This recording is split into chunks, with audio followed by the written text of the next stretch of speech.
Pare, tignan mo. Parang may kakaiba sa mga ibon ah. Aba, oo nga no. Ang dami. Tapos, salungat pa ang lipad nila. Kinakabahan ako, Paing. Mukhang may masamang mangyayari. Ha? Bakit mo naman nasabi? Basta, hindi magandang senyales yan. Sabi ng matatanda, kapag nagkakaganyan daw ang mga ibon, may paparating na dilubyo. Lumilikas daw sila bago pa may mangyari. Nako, huwag ka naman sanang magdilang anghel. Sana nga, Paing. Anong gagawin natin ngayon? Uuwi na ba tayo? Hindi ko alam eh. Pero sigurado akong hindi tayo papayagan ni engineer na basta umuwi. Sa palagay mo ba, maniniwala ba siya kung sasabihin nating baka mamaya may dilubyong parating? Oo nga no. Sabagay, baka sabihin pa niyang nagdadahilan tayo o naniniwala sa mga pamahiin. Alam mo naman yung ugali nun. Kapag walang ebidensya, hindi maniniwala. 2:00 ng tanghali noon. Kasalukuyan kaming gumagawa ng isang modernong kubo sa gitna ng isang pribadong bukirin na pagmamay-ari ni Engineer Guevara. Mainit ang sikat ng araw, pero nakakabahala ang biglaang pagdilim ng langit kahit tirik na tirik pa ang araw. Huminto ako sa pagpukpok at napatingala. Paing, tignan mo yung ulap oh. Biglang dumilim. Aba, oo nga no. Parang may paparating na malakas na ulan. Ilang segundo lang, bigla naming narinig na nagkakagulo ang mga hayop. Umaalulong ang mga aso. Doon na ako nagsimulang kilabutan. Batid ko na meron ngang nagbabadyang panganib. Agad kong sinigawan ang mga kasama ko. Baba muna tayo! Dali! Nagtaka pa sila nang mabilis akong bumaba mula sa tuktok ng bahay. Nagkakabit na kasi kami noon ng bubong. Agad silang sumunod, pero kita ko sa mga mukha nila ang labis na pagtataka sa inaasal ko. Kaya agad kong ipinaliwanag sa kanila ang masama kong kutob. Doon muna tayo sa labas, kahit sandali lang. Bilisan niyo na! Bumaba na kayo lahat dyan! Ano ba kasing nangyayari, Chong? Kinakabahan naman ako sa'yo eh. Hindi ko alam. Basta masama ang kutob ko. Sigurado ako may paparating na panganib. Kahit naguguluhan pa ang mga kasama ko, agad silang sumunod sa akin. Lumayo kami ng konti sa bahay. Ilang sandali pa, nakarinig kami ng isang mahinang pag-ugong. Tapos, biglang yumanig ang lupa. Gumalaw ang mga poste, ang mga puno at lahat sa paligid. Halos matumba kami sa lakas ng pag-uga. Nagsigawan ang ilan sa takot. Pare, ang lakas! Diyos ko po! Magdasal tayo mga kasama! Dali, magdasal tayo! Lalo pang lumakas ang lindol. Bumagsak nga ang yero at ang mga kahoy. Tapos ay mas lalo pang umalulong ang mga aso. Grabe! Ang tagal ng lindol na to ah! Kaya nga Diyos ko, iligtas niyo po kami. Huwag niyo po sanang pahintulutan na may masamang mangyari. Maya-maya lang, unti-unti na rin itong humupa. Lahat kami ay tulala. Si Paing ay nakatungo. Hawak pa din ang kanyang ulo. Grabe! Nahilo ko ah! Ang sakit sa ulo nun! Masusuka yata ako! Relax ka lang pare. Hinga ka lang na malalim. Malalampasan natin to. Mga kasama, ayos lang ba kayo? May nasaktan ba sa inyo? Isa-isang sumagot ang mga kasamahan namin. May mga gasgas, may nadapa. Pero salamat sa Panginoon, walang grabing nasaktan. Naloko na pare! Bumagsak yung bahay! Nalungkot ako nang makitang gumuhunga ang ginagawa naming bahay. Pero kinalma ko ang aking sarili at piniling maging positibo. Wala na tayong magagawa dyan pare. Ang bahay na nasira, pwedeng gawin ulit.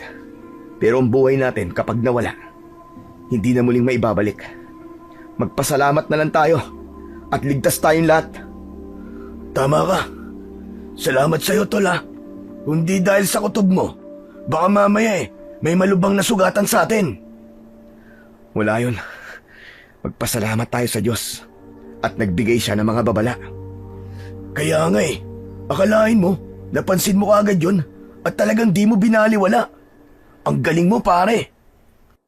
Naturuan lang ako ng lolo ko noon, kaya alam ko kung paano tumingin at mag-examine ng mga nangyayari sa paligid. Mga kasama, mabuti pa umuwi na tayo. Kailangan natin makita ang mga mahal natin sa buhay. Oo nga, si Lolo. Baka kung ano na nangyari sa lolo ko. Nang marinig ng mga kasama ko ang aking sinabi, halos sabay-sabay silang nagsitayuan. Kita ko sa mga mukha nila ang takot at pag-aalala. Lahat kami gusto nang makauwi kagad. Mabilis naming inayos ang mga gamit namin at saka nagsimulang maglakad pauwi. Pagdating namin sa baryo, halos takbuhin na namin ni Paing ang daan papunta sa aming mga bahay. Agad na nakita ni Paing ang kanyang lolo. Sinalubong siya nito at mahigpit na niyakap. Hinanap ko ang asawa at mga anak ko sa kumpulan ng mga tao sa labas, pero hindi ko sila nakita. Kinabahan na ako sa mga oras na yon. Naglakad pa ako ng konti hanggang sa makita ko na ang bahay ko.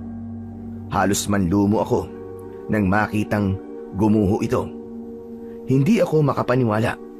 Biglang nanlamig ang buong katawan ko. Marta! Marta, nasan kayo? Marta! Diyos ko, huwag naman sana. Marta! Paulit-ulit kong tinatawag ang pangalan ng aking asawa. Tumakbo ako palibot doon at sinimulang alisin ang ilang bumagsak na bato at kahoy. Gamit lamang ang aking mga kamay. Nanginginig ako habang ginagawa yon. Sumagot kayo! Marta, nandito na ako! Marta! Mahal, nasan ba kayo? Marta! Nagpatuloy ako sa aking ginagawa. Ang mga kapitbahay namin, lumapit na din sila. Si Paing, tinulungan akong magtanggal ng mga kahoy. Maya-maya pa ay may narinig akong sumisigaw at umiiyak. Nakita kong palapit sa akin ang aking biyanan na babae. Ang anak ko! Roldan! Nasaan si Marta? Diyos ko! Ang anak ko! Tumayo ako at nilapitan siya. Napansin ko kasing nag-hysterical na siya at natakot akong baka atakihin ito sa puso. Pero ang pagmamalasakit kong yun ay nasuklian ng isang malakas na sampal. Nasaan ang anak ko? Nasaan si Marta, Roldan? Nasaan ang anak ko? Inay, hindi ko po alam. Kararating ko lang po, galing po ako sa trabaho eh. Nung lumindol po, agad po kaming umuwi. Walang kasama ang mag-ina mo. Kung gano'n, nandyan sila. Nandyan sila. Hindi pwede, Roldan. Hindi pwedeng mamatay ang anak ko. Bakit pa sila pinabayaan? Bakit, Roldan? Bakit? Sandali lang po, Aling Mercy. Huminahon po muna kayo. Wala akong may gusto sa nangyari. Walang may gusto. Ang sabihin mo, inutil itong kaibigan mo. Naturing ang sikat na karpintero, pero sariling bahay hindi maayos. Nay, tingnan mo ngayon ang mag-ina mo. Nadaganda ng bahay na ikaw mismo ang gumawa. Pwisit ka, Roldan. Ikaw na lang sana ang namatay. Tama na ho, Aling Mercy. Huwag kang makialam dito, Paeng. Lumayo ka sa akin. At ikaw naman, Roldan. Matagal ko nang sinasabi sa'yo na lumipat na lang muna kayo sa bahay para palaging may kasama ang asawa mong bagong panganak. Pero anong sagot mo sa akin? Ayaw mo! Ayaw mo, di ba? Kasi masyado kang mayabang. Mataas ang ihi mo kahit hindi naman dapat. Tignan mo! Tignan mo ngayon ang nangyari! Ang anak ko! Tama na po, Nay. Tama na po. Walang iya ka! Wala kang silbi! Pinatay mo ang anak ko! Kung alam ko lang na ganito ang mangyayari, sana noon pa! Tinutulang ko ng kasal niyo! Wala kang kwentang lalaki! Hindi ako makapagsalita. Para akong binuhusan ng malamig na tubig habang patuloy na nagsisisigaw si Nanay Mercy. Ramdam ko lahat ng mga sinasabi niya. Para akong paulit-ulit na sinasaksak ng kutsilyo sa dibdib. Gusto kong sumagot. Gusto kong magpaliwanag, pero walang boses na lumalabas. Nakatingin lang ako sa kanya. Hindi ko alam kung saan ko kukunin ang lakas.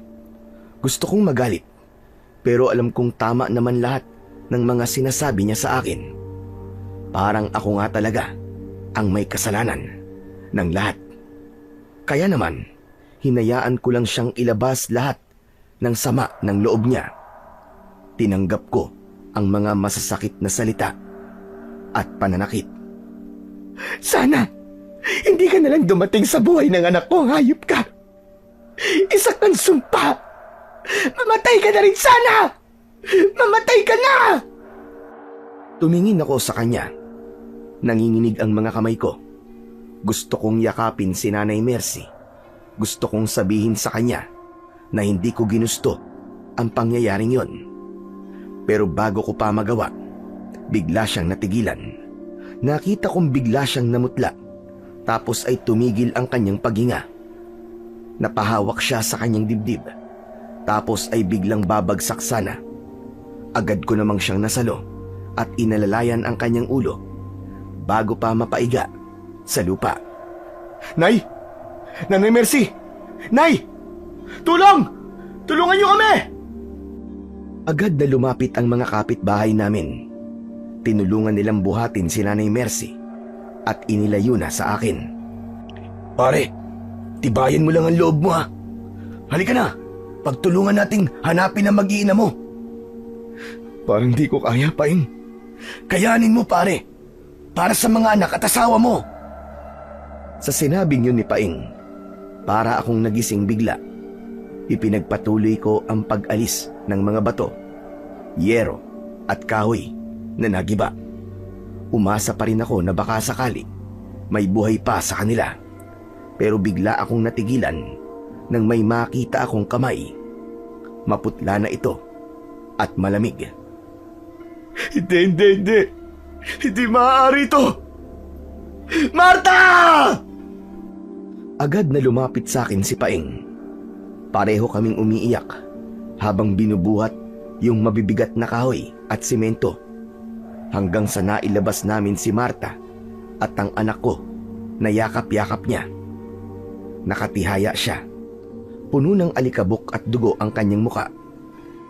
Ang buhok niya ay nakadikit na sa balat dahil sa dugo. May malaking sugat siya sa noo at yung braso niya ay baluktot. Lumuhod ako sa tabi niya. Dahan-dahan kong hinawakan ang pisngi niya. Marta! Marta, asawa ko, gumising ka, pakiusap! Marta! Hindi siya sumagot. Patay na ang asawa ko. Sa mga oras na yon, hindi ko alam kung ano ang iisipin ko. Hindi ako makahinga. Ang sakit. Napakasakit. Napailing ako. Ayaw kong tanggapin. Tinapik ko siya sa pisngi. Inalog ko siya. Umaasang gagalaw siya kahit konti. Pero wala na. Marta, wag mo naman akong iwan, oh. Marta! Marta, hindi ko kaya. Parang awa mo na gumising ka, Marta. Diyos ko. Marta! Marta! Pare. Tama na. Wala na siya, pare. Wala na si Maring Marta. Bakit siya pa? Bakit? Bakit hindi na lang ako namatay? Niyakap ko ng maigpit si Marta habang tumutulo ang luha ko sa mata. Hindi ko na inisip yung alikabok at yung dugo. Wala akong pakialam. Patawarin mo ako. Patawad kung hindi ko kayo nailigtas, Marta. Patawad kung hindi ko kayo naprotektahan. Patawarin mo ko. Mas lalo akong napaiyak. Masakit. Sobrang sakit ng nangyaring yon. Puno ako ng pagsisisi. Samantala, ang mga tao sa paligid, nagkagulo na sila nang makita ang katawan ng asawa kong si Marta. Agad silang nagsilapitan at nakiusyoso. May mga umiiyak, may mga hindi makapaniwala, may mga naawa. Maya-maya pa, ilang kalalakihan ang lumapit at tumulong. Binuhat nila si Marta at ang anak kong sanggol. Inilapag nila ito sa banig at saka tinakpan ng kumot. Hindi ko na nakayanan ang eksenang yon hanggang sa nawalan na ako ng malay. Pagmulat ng aking mga mata, nakahiga na ako sa papag. Nakita ko ang kaibigan kong si Paeng na nakaupo malapit sa akin habang binabantayan ako. Pare, sa wakas gising ka na rin. Salamat sa Diyos. Hindi ako kagad nakasagot. Pero nang maalala ko ang mag-ina ko, bigla akong napabalikwas ng bangon. Ang mag-ina ko, pare. Nasaan sila? Inuwa na sila ng puninarya kanina, pare. Hintayin na lang natin ang pagbabalik nila. Eh ikaw, pare, kumusta ka na? Masakit, pare. Napakasakit. Hindi ko matanggap. Wala na tayong magagawa, pare. Ipagpasa Diyos na lang natin yung nangyari. Lakasan mo ang loob mo. Ewan. Hindi ko alam kung paano ko malalampasan ang pagsubok na to, Paeng. Bakit? Bakit nangyari to? Hindi ko rin alam, pare. Walang nakakaalam. Baka talagang nakatadhana na sila para bumalik sa ama. Tadhana? Anong tadhana? Walang kwentang tadhana yan. Bakit niya hinayaan na mangyari to? Kilala mo ako, Paeng. Mabait akong tao. Palagi kami nagsisimba. Palagi akong tumutulong sa iba. Sa katunayan, di ba? Nagligtas pa ako ng buhay. Tapos to. Ito ang magiging kapalit. Ano to? Relax lang, tol. Pasensya ka na. Hindi ko alam kung anong sagot sa tanong mo eh. Paano ako magsisimula nito? Ayoko na. Ayoko na rin mabuhay. Ayoko na! Tama na, Roldan. Kailangan mo maging matatag. Buhay pa ang isang anak mo, si Boying. Kailangan ka niya. Ha? Ano sabi mo? Buhay si Boying? Oo, Chong. Nasa eskwelahan siya nang mangyari ang lindol. Kaya huwag ka sumuko. Lumaban ka, Chong, para sa kanya. Parang nabuhayan ako nang sabihin ni Paeng na buhay si Boying. Napahawak ako sa aking ulo sa kabila ng sakit. Natuwa ako. Salamat, Paeng. Salamat at buhay siya. Tumayo ako at muli kong tinignan ang gumuho naming bahay. Nasa bakuran kami ni Paeng ng mga oras na yon. Paeng. Paeng, gusto ko makita ang anak ko. Samahan mo ako. Makikita mo ang anak mo, pre. Pero, wag na muna ngayon. Nasa biyenan mo kasi. Paupain muna natin yung galit niya. Tumango ako nang marinig yon. Naintindihan ko ang gusto niyang sabihin sa akin. Habang nag-uusap kami ni Paeng, bigla kaming napatigil. May narinig kaming malakas na alulong mula sa gubat. Napatingin kami pareho sa direksyon nun. Ilang sandali pa, nagsunuran na rin tumahol at umalulong ang mga aso sa buong baryo. Kinilabutan ako. Nagkatinginan kami ni Paeng. Teka, ano yun, pare? Napatayo si Paeng. Ang mga aso ay hindi humihinto sa pag-alulong. Paeng, hindi ba't yung bahagi ng gubat na yan ay sinasabi nila noong may mga halimaw? Natatandaan mo ba yung kwento na yun nung mga bata pa tayo? Oo, pare. Madalas na ikwento sa akin ng lolo ko yan eh. Sa palagay mo, may nangyayari kayang kakaiba sa gubat? Hindi ko alam. Pero sa tingin ko hindi normal yung nangyayari ngayon. Tignan mo mga aso pare. Parang natatakot sila. Matapos sabihin yon ni Paing, ang mga aso biglang nagsitakbuhan. May ilan pang humuni na para bang nasaktan. Yan na nga ba ang sinasabi ko? Loko, baka may mangyari na namang masama pare. Ilang sandali pa, napatingala kami sa itaas. Nakita namin ulit ang mga ibon na lumilipad at muling lumindol ng malakas. Nagsigawan ang mga tao. Napaluhod ako sa lupa. Mas malakas ang lindol na yon kesa sa nauna. Nagbitak ang lupa. Pero ako, hindi lang sa lindol napunta ang atensyon ko. Nanatili akong nakatingin sa gubat. Para bang may nakita akong liwanag na nanggagaling doon. Hindi ako sigurado kung tama ang nakita ko. Parang apoy, nabugaw yon. Nang matapos ang pagyanig, tinanong ko si Paing. Paing, nakita mo ba yun? Ang alin? Parang may apoy sa gubat ah. Ano, apoy? Wala naman ah. Kung may apoy, sigurado may usok. Pero wala oh. Hindi ko inalis ang tingin ko sa gubat. Parang may nararamdaman akong mainit na enerhiya na nanggagaling doon. Tapos ay parang may naririnig akong bumubulong. Isang mahina, paos at mababa na tinig. Hindi ko maintindihan ang mga salita. Pre, uy pre, ayos ka lang ba? Oo, ayos lang ako. Pero ang gubat, Paing. Kinakabahan ako sa gubat. Ano bang ibig mo sabihin? Pakiramdam ko, hindi natural ang lindol. Paano kung totoo ang kwento ng mga matatanda noon? Kwento lang yun, pre, ano ka ba? Wala pa namang nakakapagpatunay na totoong kwento eh. Imposible yung sinasabi mo. Aalamin ko ang totoo, pre. Ano? Anong binabalak mo? Pupunta ako sa gubat. Ano ka mo? Nahihibang ka na ba? Kung tama ang kutob ko, kailangan ko matuklasan kagad yon. Dahil baka hindi huminto ang pagyanig. Lahat tayo mamamatay dito dahil sa ginagawa niya. O ano? Sasama ka ba? Ano kasi? Kung ayaw mo, ayos lang. Hindi kita pipilitin na sumama. Natahimik si Paing. Halos hindi siya makatingin sa akin ng diretsyo matapos niyang tumanggi na samahan akong alamin kung ano ba talaga ang nangyayari.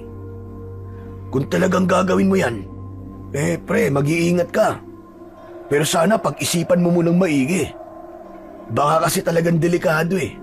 Ayokong pati ikaw mapahamak. Isipin mo ang anak mo, Chong. Natahimik ako matapos sabihin yun ni Paing. Hindi pa ako sigurado kung ano ang gagawin ko. Pero isa lang ang malinaw sa isip ko. Kailangan kong malaman kung ano talaga ang nangyayari. Hindi ko alam kung saan ako magsisimula. Pero alam kong tama ang kaibigan ko. Hindi ako pwedeng magpadalos-dalos. Kailangan kong magplano. Kailangan kong maghanda. Samantala, pagkatapos ng 2 malalakas na lindol, naging tahimik ang paligid. Wala na kaming naramdaman na mga aftershocks. Pero kahit tila kumalma na ang lupa, naroon pa rin ang kaba at takot ng mga tao. Sa gabi, halos lahat ng mga tao ay nasa labas pa din ng mga bakuran. May ilan na nagtayo ng tent at may nagtayo din gamit ang mga trapal at magagaan na kahoy. Yung iba naman, naglatag na lang ng karton at banig sa lupa. Ako, naupo lang sa gilid. Pinagmamasdan sila. Naaawa ako sa kalagayan namin lahat. Kinabukasan, medyo tinanghali na ako ng gising. Gawa ng puyat. Masakit ang ulo ko at mabigat pa din ang aking dibdib. Pagbangon ko, nakita kong paparating si Paing. May bitbit na 2 tasa ng kape. Yun! Sakto, gising ka na, Chong. O eto, kape ka muna. Salamat. Tahimik na inabot ko ang tasang umuusok. Maya-maya ay tumabi siya sa akin. Panay ang kanyang sulyap. Naramdaman kong may gusto siyang sabihin, pero nag-aalangan. Ano bang meron, Paing? Bakit para kang pusa na hindi mapaanak dyan? May sasabihin ako eh. Nalaman ko na nandun sa bahay ng biyenan mo yung labi ng asawa at anak mo. Bigla akong natigilan. Tumitig ako sa tasa ng kape. Nanginig ang aking mga kamay. Oo, Chong. Relax lang. Hindi pare, hindi ako pwedeng mag-relax. Tara, samahan mo ako. Puntahan natin sila. Oo, sasamahan kita. Pero ubusin muna natin tong kape. Sayang eh. Inubos niya ang laman ng tasa niya. Habang ako naman, hindi ko na nagawang tumikim. Tumayo na lang ako at nagsimula ng maglakad palabas ng bakuran. Agad din naman siyang sumunod. Tahimik lang kami habang naglalakad. Habang papunta kami sa bahay ng biyenan ko, may ilang lumapit sa amin. Nakikiramay sila sa nangyari. Nginitian ko sila ng bagya. Ayoko nang magsalita. Ayoko ring makipag-usap. Nagpatuloy kami sa paglalakad. Si Paing naman, tahimik lang sa tabi ko. Paminsan-minsan, sumisilip siya sa akin. Siguro, nag-aalala siya na baka bigla akong matumba o mawalan ng malay. Pero hindi ko na lang siya pinansin. Pagdating namin doon, madami ng tao. May ilang mga kamag-anak na nakaupo sa gilid. Nasa labas ng bahay yun lamay. Nagkabit sila ng trapal. Dahan-dahan akong lumapit. Nakita ko si Marta. Nakita kong puting-puti ang suot niyang bestida. Ang ganda pa rin niya. Nakatabi sa kanya ang maliit naming anak. Marta, asawa ko. Marta, patawarin mo ko. Patawarin mo ko, mahal. Patawad.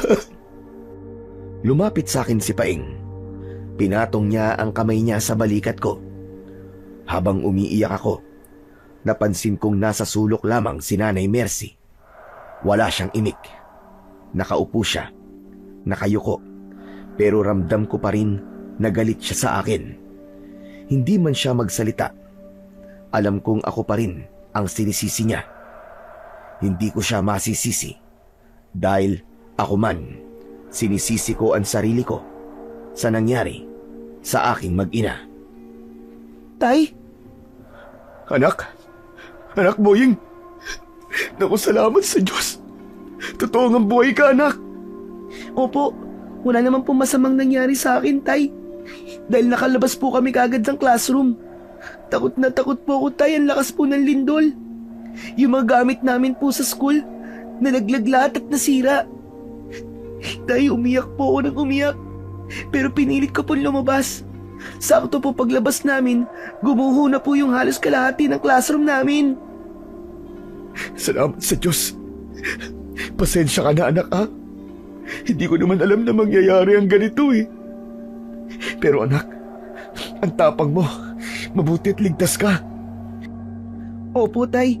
Hindi naman po kami pinabayaan ng teacher namin. Salamat naman kung ganun. Alam mo, kung alam ko lang na mangyayari to, anak, sana hindi na ako umalis ng bahay eh. I'm sorry, anak, ha? Patawarin mo si tatay. Tay, wag na po kayong humingi ng sorry. Wala po kayong kasalanan. Sabi po ni Lola, ganun daw po talaga ang buhay. Nakakalungkot lang. Kasi po, wala na po si nanay at si Bunso. Malungkot talaga, anak. Ako man sobrang nalulungkot din. Pero hayaan mo, anak. Hindi kayo iiwan ni tatay, ha? Kakayanin natin dalawa to. Saan na po tayo titira, Tay? Wala na po yung bahay natin. Hindi ko pa alam, anak. Pero maghahanap ako ng paraan para makapagtayo ulit tayo ng bahay. Kahit simpleng kubo lang muna. Basta't magkasama tayo. Tumahimik kami sandali. Pareho naming pinagmasdan ang kabaong ni na Marta at ng baby namin. Tay, si nanay po ba? Naririnig po ba tayo kahit patay na siya? Oo naman anak. Naririnig tayo ng nanay mo. Nakikinig siya dun sa itaas. Kaya huwag kang malungkot. Lagi niya tayong babantayan anak. Ganun po ba? Sige po, hindi na po ako ganong malulungkot. Magiging matapang po ako. Gaya po ng palaging sinasabi sa akin ni nanay dati. Yan. Ganyan nga anak ko. Hayaan mo anak. Hindi kita pababayaan. Nandito lang si tatay palagi. Niyakap ko siya ng maigpit. At sa mga yakap na yon, naramdaman ko ang unti-unting paglakas ng aking loob. Napatingin ulit ako kay Nanay Mercy. Nakita kong nagpapahid ng luha sa kanyang mga mata. Anak, sige puntahan mo ang lola mo. Yakapin mo din siya. Malungkot din siya anak. Opo tay.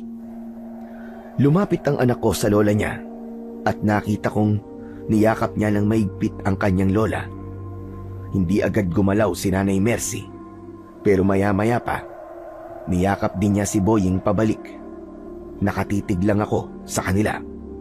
Gusto kong umiyak, pero pinigilan ko. Muli akong tumingin sa kabaong. Pangako mahal, aalagaan ko si Boying. Hindi ko siya pababayaan. Kakayanin namin ito. Hindi ko iniwanan ang kabaong ng asawa ko. Umupo lang ako sa tabi nito buong maghapon, ni hindi ko na nga namalayan na anong oras na pala at malapit ng dumilim. Saka ko lang napansin yon nang lumapit sa akin si Nanay Mercy. Bitbit ang isang baso ng kape. Roldan, magpahinga ka muna. Ako na muna magbabantay dito. Ayos lang po ako, Nay. Alam kong pagod ka na, anak. Mula pa kaninang umaga, hindi ka na umaalis sa tabi ni Marta. Hindi ka pa halos kumain. Sige na, ako na muna rito, anak. O heto ang kape para sa'yo. Nang marinig kong tinawag niya akong anak, bigla akong napahinto. Napatingin ako sa kanya. Pasensya ka na sa mga nasabi ko at nagawa ko sa iyo kahapon. Hindi ko sinasadya. Nadala lang ako ng galit ko. Sakit at pag-aalala. Naiintindihan ko naman po kayo, Nay. Wala po kayong dapat na ihingi ng tawad sa akin. Ako pa nga po dapat na humingi ng pasensya. Kasi hindi ko po sila nailigtas. Umiling siya at hinawakan ang kamay ko. Mainit ang palad niya, pero nanginginig. Wala kang kasalanan. Wala. Hindi mo to ginusto. Alam kong mahal na mahal mo si Marta at ang anak mo. Pasensya ka na talaga. Sige po, Nay. Salamat po. Pamilya pa rin tayo, Roldan. Kakayanin natin ito ng magkakasama. Hindi ko na napigilan ang luha ko ng mga sandaling yon. Salamat po. Kahit papano po gumaan po ang loob ko, Nay.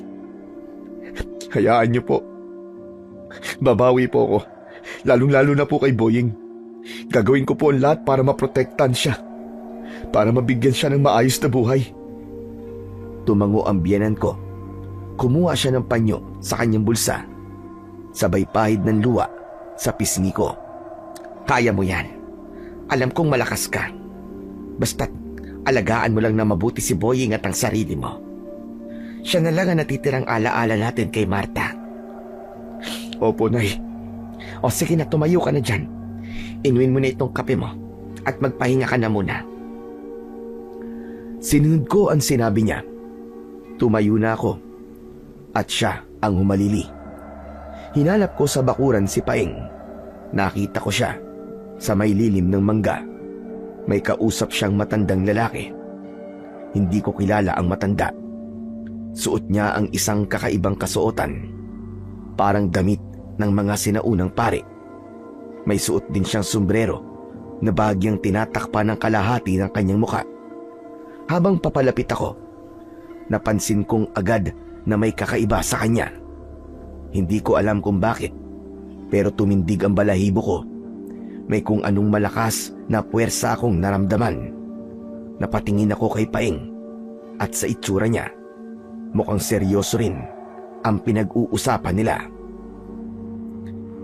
Paing, sino yung kausap mo? Hindi siya kagad sumagot. Nakatingin lang siya sa matanda na para bang nakikinig ng mabuti. Nang mapansin niya ako, ngumiti siya ng pilit. Roldan, siya nga pala si Mang Tiburcio. Nakikibalita lang dito sa baryo natin. Ganun ba? Inalis ng matanda ang suot niyang sombrero at itinapat yon sa kanyang dibdib. Nakikiramay ako, iyo. Sa nangyari sa pamilya mo. Tumango ako at saglit na ngumiti. At nang matapos ay bumaling ako kay Paing. Nagugutom kasi ako, pare. Baka pwede mo muna akong samahan kumain. Yun lang ba? O sige, sasamahan kita. Tatang, maiwan na po muna namin kayo O kung gusto niyo po, dumito na po muna kayo para makapagpahinga. Yun nga lang ho, sa labas lang po kayo pwedeng matulog kasi baka mamaya muling lumindol. Talagang lilindol pa, mga iyo. Hindi pa tapos ang dilubyo. Teka, ano po? Ano po sinasabi niyo, Tatang? Wala. Ang sabi ko, baka lumindol ulit. Asahan na natin yon. Normal lang naman ang mga aftershock na mararamdaman. Pagkasabi nun, naglakad na kami ni Paing sa lugar kung saan nagluluto ang ilang mga kababaryo na nagboluntaryong tumulong sa lamay. Agad na kumuha ng pagkain si Paing at inabot sa akin ang plato. Mabuti naman, Chong, at naisipan mo nang kumain. Tinablan ka na din ng gutom, no? Oo, medyo maapdi na nga ang sikmura ko. Salamat dito sa pagkain, ha. Wala yun. Sabayan na kaya kita para ganahan ka ng konti. Mainam pa nga. Siya nga pala, Paing. Yung matandang lalaki. Wala ka bang napansin sa kanya na kakaiba? Meron. Ano? Matanda na siya tapos puro kulubot na mukha niya. Weirdo yung damit at sombrero niya. Hindi bagay sa kanya. Pambihira ka naman, oo. Di naman yun yung ibig ko sabihin, eh. Ano ba kasi yun? Parang ano, pre. Basta, kinikilabutan ako sa matandang yun. Parang wala siyang gagawing maganda. Talaga? Paano? Mukha naman mabait Saka matanda na yon. Hindi na yung kayang gumawa ng masama. Basta, Paing. Hindi maganda ang kutob ko sa kanya. Baka nga mamaya hindi pa tao yan . Hala ka, nakakatakot naman yung sinabi mo. Teka nga, at titignan ko nga uli. Sinilip ni Paing ang matanda kung saan namin siya iniwan. Uy pare, wala na yung matanda. Umalis na siguro. Samantala, nang matapos makakuha ng sarili niyang pagkain, naghanap na kami ng pwesto. Napansin ko na mabilis dumilim ang paligid. Yung ibang mga tao, nagsisiuwian na rin.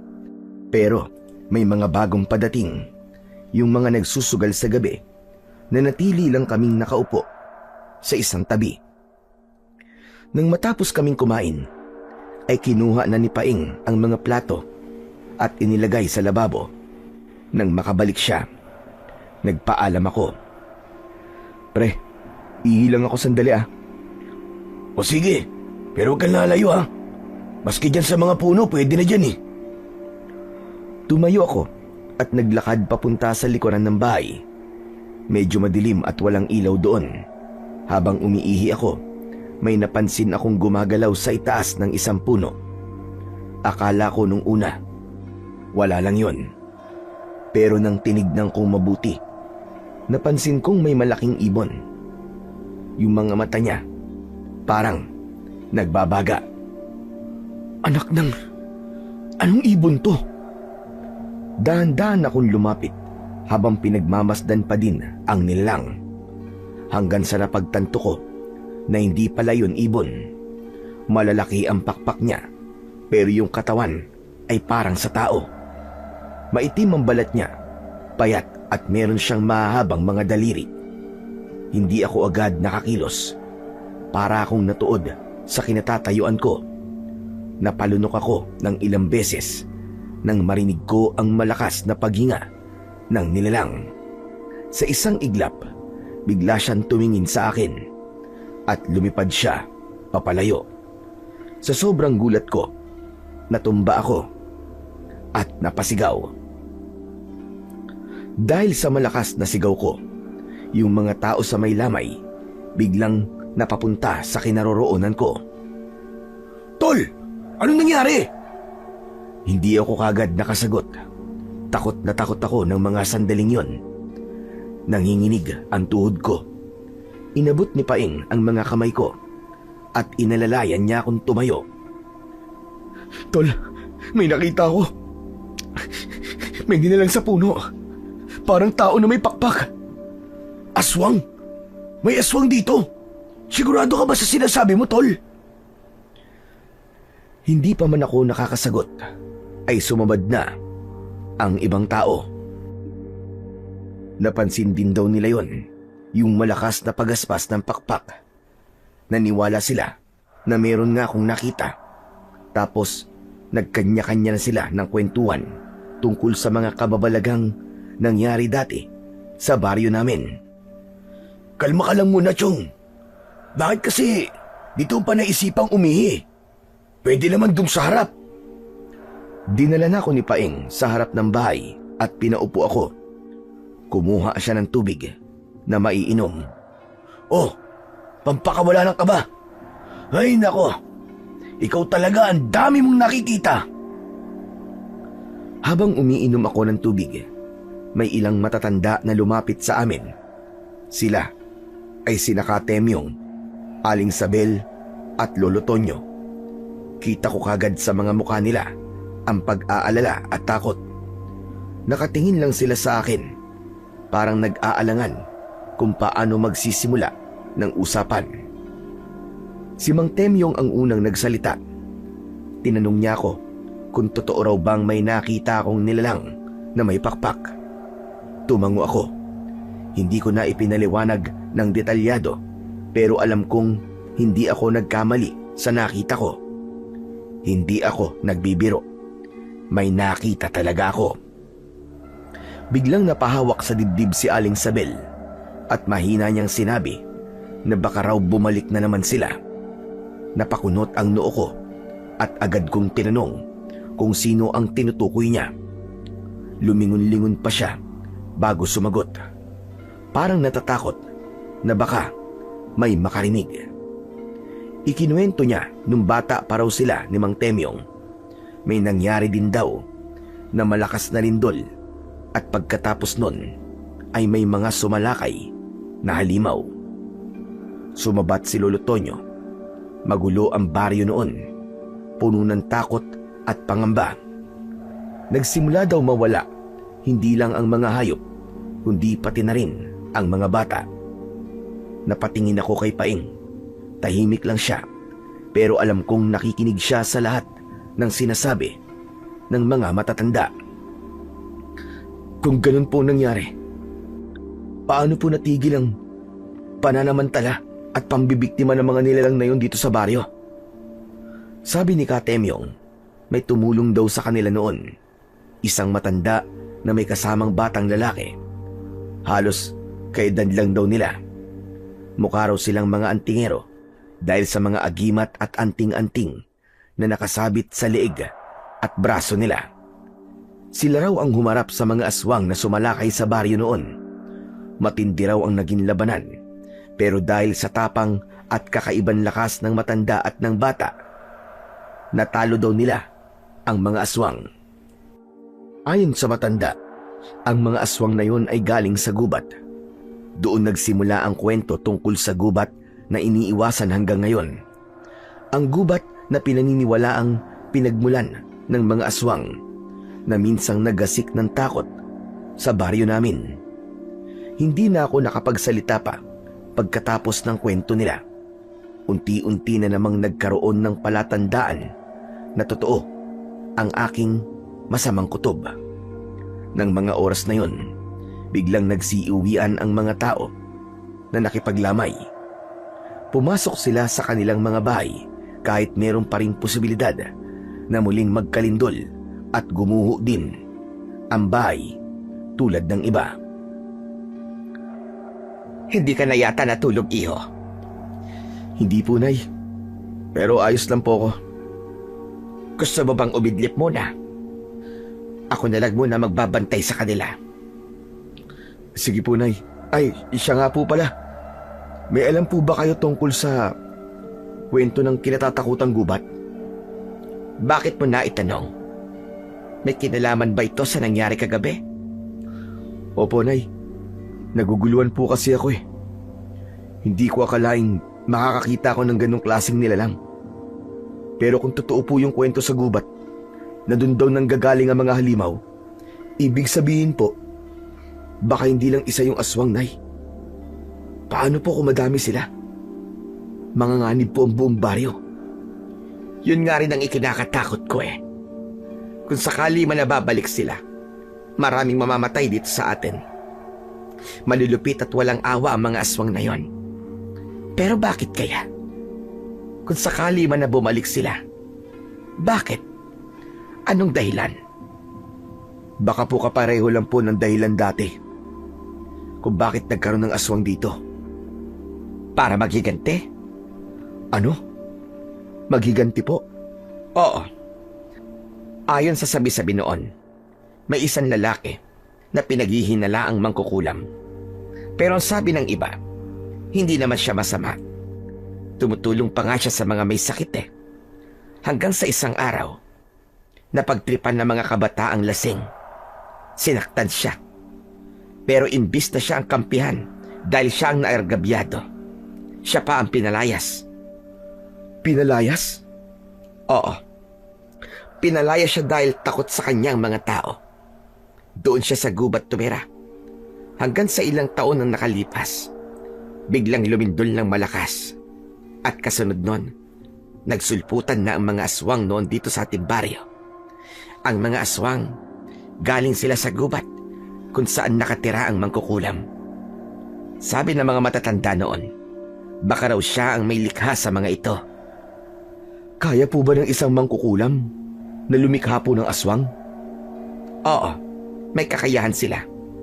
Lalo na kung malakas ang kanilang kapangyarihan. Pero paano naman po sila nakasiguro na totoo po ang kwento na yun? May nakita daw silang isang asul na liwanag sa gubat bago lumindol ng malakas. Nanlaki ang aking mga mata sa narinig ko kay Nanay Mercy. Ang asul na liwanag, nakakasiguro ako na nakita ko din yun bago ang pangalawang paglindol. Bigla akong kinilabutan, lalo pat na pagtagni-tagni ko na ang mga nangyayari. Mas malaki na ngayon ang posibilidad na talagang may kinalaman nga ang mga nangyari noon sa nangyayari sa kasalukuyan. Bigla akong napatingin sa bangkay ng aking asawa. Unti-unting namuo ang galit sa aking dibdib. Alam mo bang, natatakot na din ako, iho. Baka nga bumalik sila. Kung totoo man po na bumalik sila, edi kailangan po may kumilos habang maaga pa. Kailangan po na may pumuksa na sa kanila bago pa sila makapaminsala ulit. Sana nga may dumating ulit na tutulong. Katulad nung maglolong ang tingero noon. Kung buhay pa sana yung bata noon, baka siya lang ang makakatulong sa atin ngayon. Pero, saan naman kaya siya posibleng hanapin? Hindi ko na nasagot ang sinabing yun ni Nanay Mercy. Bigla kasing dumating ang kaibigan kong si Paeng at agad na lumapit sa akin. Roldan! Roldan, pre! Roldan! Oh, ano ba nangyari? Ba't hingal na hingal ka? Galing kasi ako dun sa may bandang silangan ng baryo. Dun, sa may kaduluan. Alam mo ba, Roldan? Natagpuan patay yung pamilyang naninirahan dun. Ano? Patay? Aba, bakit daw? Hindi ko nga alam kung paano ko sasabihin eh. Pero, yung katawan nila, Roldan, wasak. Para bang nilapa ng mabangis na hayop. Napatakip ng bibig si Nanay Mercy. Halatang nagulat at natakot. Ako naman, napatitig lang kay Paing. Nakikita ko sa mukha niya na hindi lang takot ang nararamdaman niya ron, pati trauma. Grabe! Karumal-dumal yung sinapit nila. Hiniwa yung tiyan tapos wala na yung naman loob. Puro kagat at kalmot sa katawan. Parang pinagpiestahan. Diyos ko, nagsisimula na sila. Sigurado kong aswang. Aswang ang may gawa nun. Yun din po sabi ng mga taga ron eh. Sabi ng mga nakarinig, may malakas daw na pagaspas ng pakpak bago nila marinig yung mga sigaw. Pero walang lumabas dahil po sa takot. Kinabukasan na po nakita yung mga bangkay. Nagsilapitan na din sa amin ang mga kasama namin sa bakuran. At ang ilan sa kanila, naglakad papunta doon. Sumabay sila sa agos ng mga taong gusto ding makita kung ano ang talagang nangyari sa mga katawan. Hindi pwede to. Kailangan may gawin na tayo. Anong gagawin, Roldan? Pupunta ako sa gubat. Kailangan ko makita kung anong meron doon. Hindi ako mapapalagay hanggat hindi ko nalalaman ang totoo. Ano? Nahihibang ka na ba? Susugod ka doon. Bakit, kaya mo ba? Hindi ko alam kung kaya ko. Pero kung walang kikilos, mauubos tayo dito panigurado. Hindi ko maaatim na maghintay na lang habang unti-unti nila tayong inuubos. Hindi, Chong. Huwag mong gawin yun. Wala kang laban sa kanila. Sabi ng mga tao, marami raw na aswang yun. Wala kang kakayang lumaban sa mga aswang. Kung papasok ka sa gubat, baka hindi ka na makabalik. Paano ang libing ni Marta at ng anak mo? Sige nga, mag-isip-isip ka naman. Napayuko ako. Alam kong tama si Paing.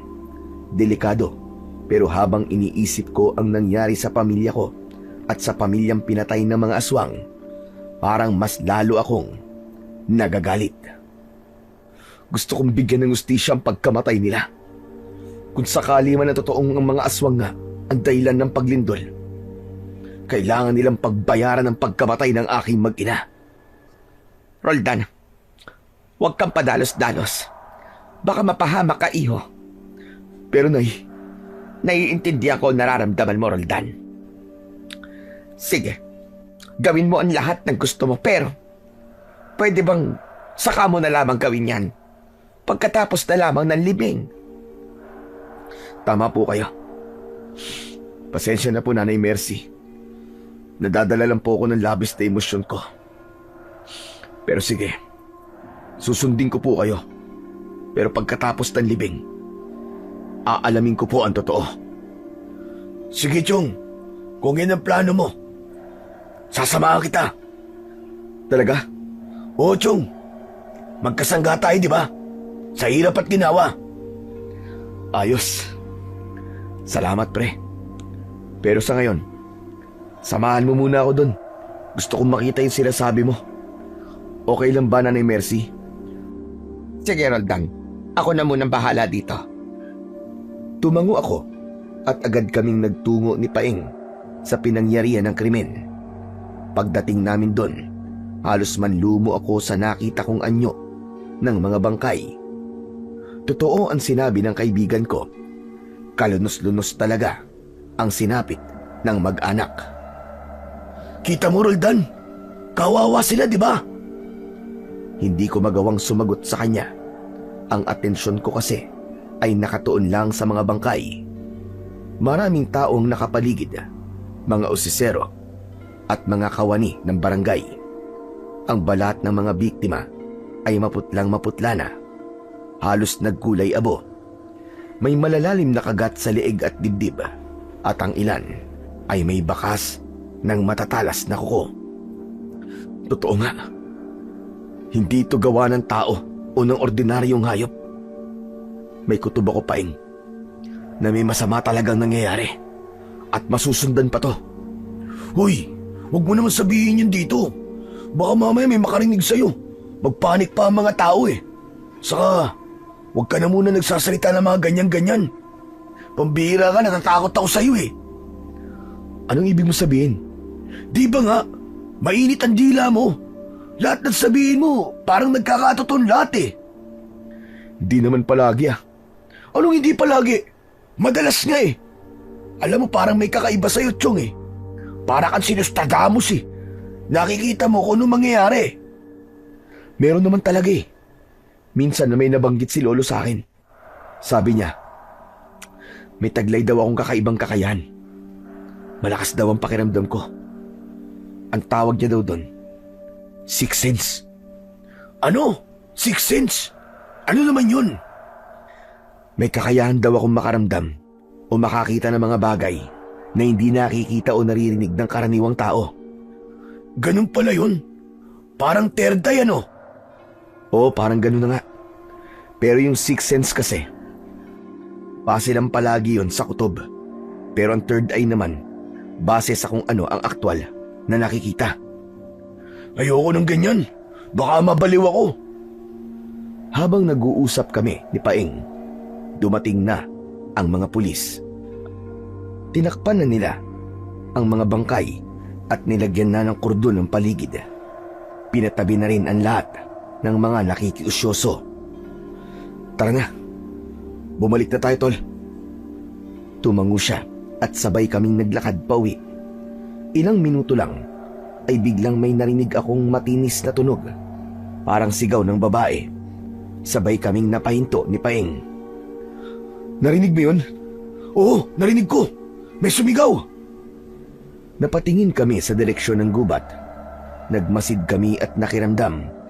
Pero hindi na nasundan pa ang sigaw na narinig namin. Tara, tol, tignan natin. Naku, wag na.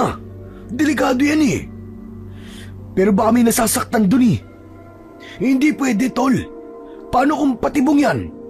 Ganyan ang ginagawa ng mga aswang. Ginagaya nila ang boses ng tao para makapambiktima. Napatingin ako sa kanya. Totoo ang sinabi niya, pero hindi ko rin kayang baliwalain ang narinig kong sigaw. Ilang sandali pa, muli naming narinig ang malakas na sigaw. Humihingi na ito ng tulong. Hindi ko na napigilan ang aking sarili. Tumakbo na ako, papasok sa gubat. Roldan! Hoy! Ano ba? Bumalik ka dito! Roldan! Hindi ako nakinig kay Paing. Hindi ko na siya nilingon. Madilim at masukal ang daan sa loob, pero hindi ko ininda yun. Ang tanging nasa isip ko ng mga sandaling yon ay baka may taong kailangan ng tulong. Ilang sandali pa, naramdaman kong parang may nakasunod na sa akin. Ngunit paglingon ko, wala namang tao. Paing? Tol, ikaw ba yan? Nananakot ka na naman oh. Paing, tigilan mo yan ha. Di ka nakakatuwa. Pero walang sumagot sa akin. Alam kong may tao. Ramdam ko ang presensya niya. Dali-dali akong naglakad ng mabilis. Pero habang binibilisan ko, parang ganun din ang ginawa niya. Narinig ko ang kaluskos ng paa niya. Kinabahan ako at doon ko lang din naisip na isa pala akong malaking tanga. Sumugod ako sa gubat na wala man lang dalang anumang sandata. Gusto kong umatras, pero huli na. Huminga ako ng malalim at naghanap ako ng pwedeng gamitin. Doon ko nakita yung isang sanga ng puno na naputol. Dali-dali kong hinatak yun at tinanggal sa pagkakasabit. Pwede na siguro to. Hinawakan ko yun ng maigpit na parabang sibat. Pinakinggan ko mabuti ang paligid. Tahimik na. Wala na ang mga kaluskos. Pero akala ko lang pala yun. Dahil nakakailang hakbang pa lang ako, ay bigla ko na namang narinig ang sumusunod sa akin. Naasar ako sa ginagawa niya. Pakiramdam ko kasi ay pinaglalaruan ako. Kung sino man siya, diretso akong naglakad patungo sa tunog. Sino ka? Magpakita ka sa akin! Hindi ako natatakot sa'yo! Magpakita ka! Unti-unti na akong nilamon ng matinding kaba ng mga oras na yon. Muli kong narinig ang kaluskos. Mas malapit na. Humakbang ako ng dahan-dahan hanggang sa may anino akong nakita sa likod ng isang puno. Mabilis kong iniamba ang sanga at doon ko siya nakita. Ang matandang lalaki, nakausap ni Paeng. Teka, ikaw yung... Nakatingin lang siya sa akin. Walang emosyon ang kanyang muka. Bumba ang tingin niya sa hawak kong sanga at nakita kong ngumisi siya, sabay iling. Susugod ka dito sa gubat na yan lang ang hawak-hawak mo sa data. Ano bang pakialam mo? Tsaka sino ka ba? Bakit mo ako sinusundan, ha? Isa ka ba sa kanila? O baka ikaw yung mangkukulam na kinikwento nila? Mukha ba akong mangkukulam? Oo naman. Humakbang palapit sa akin ang matandang lalaki. Napansin kong malalim ang kanyang mga titig. Hanggang sa napaatras ako. Teka, hanggang dyan ka na lang. Huwag ka lalapit. Mapipilitan akong saktan ka, sige. Bakit hindi mo gawin? Sa tingin mo ba, ay natatakot ako sa hawak mo? Nanindig ang balahibo ko sa aking narinig. Lalo pa nang makita ko siyang muling ngumisi. Hindi ka dapat pumasok dito. At bakit, ha? Ano bang meron dito? Totoo bang dito namumugad ang mga aswang? Oo. Malapit na dito ang pugad nila. Kaya umatras ka na. Umuwi ka na sa inyo. Hindi ka dapat nandito. Kung ganun, ay tama nga ang kutob ko. Anong kutob ang sinasabi mo? Na kaya lumilindol ay dahil may nangyayaring kababalagan dito sa lugar na to. Tama ka. Kaya nga delikado dito. Hindi ito para sa mga katulad mo. Umalis ka na. Sandali. Kung ganun, hindi ka kaaway? Bakit? Mukha ba akong kaaway? Napatitig ako sa matanda. Tama, matanda na nga siya. Pero matikas pa rin ang kanyang pangangatawan. May hawak siyang isang martilyo sa kanang kamay. Iyo, seryoso ako. Kailangan mo nang umalis dito. Pasensya na po, Tatang. Pero hindi ko po magagawa yun. Alam ko po ang dahilan kung bakit ako nandito. At paninindigan ko po yun. Kailangan kong malaman ang totoo. Kung natural ba talaga ang lindol o may ibang dahilan. Hindi ako tatahimik hanggat hindi ko nalalaman ang sagot. Dahil kung totoo ngang may kinalaman ng mga nilalang na yun, kailangan kong bigyan ng hustisya ang pagkamatay ng asawa at anak ko. Aba, matigas talaga ang ulo mo, ane. Hindi mo alam ang pinapasok mo, bata. Alam kong delikado, Tatang. Pero may dahilan ako. At hindi ako pwedeng umatras. Umalis ka na. Kapag tumuloy ka pa, baka ako pa mapilitang... Mapilitang ano po? Mapilitan saan? Mapipilitan ako saktan ka at kalad-kaling ka pa uwi sa baryo. Magdudulot ng dilubyo ang pagsugod mo dito. Kung gusto mo kong saktan, Tatang, gawin mo. Pero hindi mo ako mapipigilan. Lalo na kung tatakbo ako na mabilis katulad dito. Humakbang ako palayo. Pero bago pa man ako makatakbo ng mabilis, ay biglang may malakas na sigaw kaming narinig sa di kalayuan. Roldan! Roldan, tulong! Tulong! Nangunot ang noo ko ng mga oras na yon. Agad kong nilingon ang direksyon ng boses. Di ako maaaring magkamali. Si Paeng yun. Anak ng teteng, meron pang isa. Si Paeng po yun. Siguro po sinundan ako. Kailangan ko siyang puntahan. Naku naman talaga. Ang titigas ng ulo nyo. Wala kayong takot sa kamatayan. Marami pang sinasabi ang matandang weirdo, pero hindi ko na siya pinakinggan. Mabilis akong tumakbo papunta sa direksyon kung saan ko narinig ang sigaw. Maya-maya pa ay narinig kong may mga yapak na sumusunod sa akin. Paglingon ko, nakasunod si Mang Tiburcio. Paglapit namin, tumambad sa aming paningin si Paeng. Pinalilibutan ito ng 3 mababangis na aso.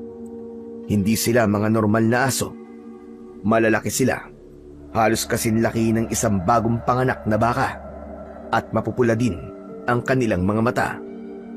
May tumutulong laway sa bibig nito na punong-puno ng matatalas na pangil. Diyos ko po, anong mga yan? Nang marinig ang aking boses, biglang napalingon sa akin si Paeng. Ay, salamat sa Diyos! Dumating ka! Tulungan mo ako, tol! Kanina pa ako pinagtitripan ng mga aso ni Lucifer! Hindi ko na inisip ang takot. Agad akong lumapit at hinampas ang isa sa mga yon ng hawak kong sanga. Chu! Chu! Alis ka dyan! Alis dyan! Pero imbis na umatras, mas lalo pa silang nagalit. Umalulong sila ng sabay-sabay. Hinampas ko ulit ang isa, pero parang bakal ang katawan. Ang isa naman ay umatras sandali, tapos biglang sumugod.